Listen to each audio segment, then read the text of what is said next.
in a blending jar, I'm adding in the eggs, jaggery powder,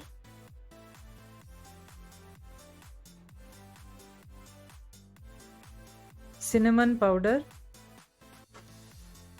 some vanilla extract,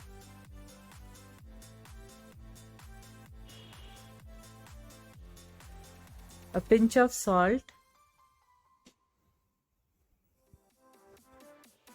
and milk. Now we are going to blend all this together.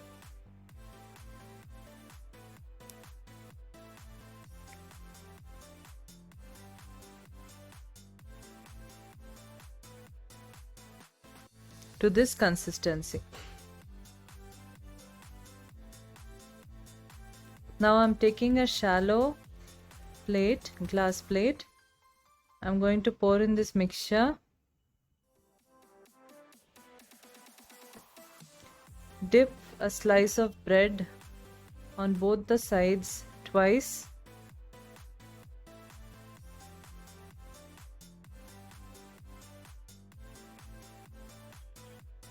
And placing it on a pan on medium flame smeared with oil.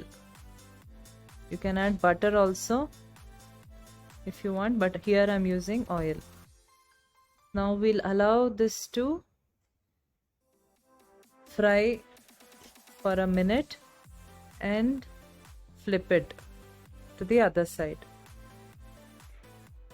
Remember to keep the flame as low medium and do this, so when both the sides have browned well, we switch off the flame and we remove the breads from the heat. Now let's do the plating. I'm drizzling some honey on top of the bread and your French toast is ready. It's a nice breakfast. Please go try this recipe and let me know in the comment section below. Subscribe to my channel if you haven't. Also give this video a like and I will see you all next time. Until then, take care guys. Bye.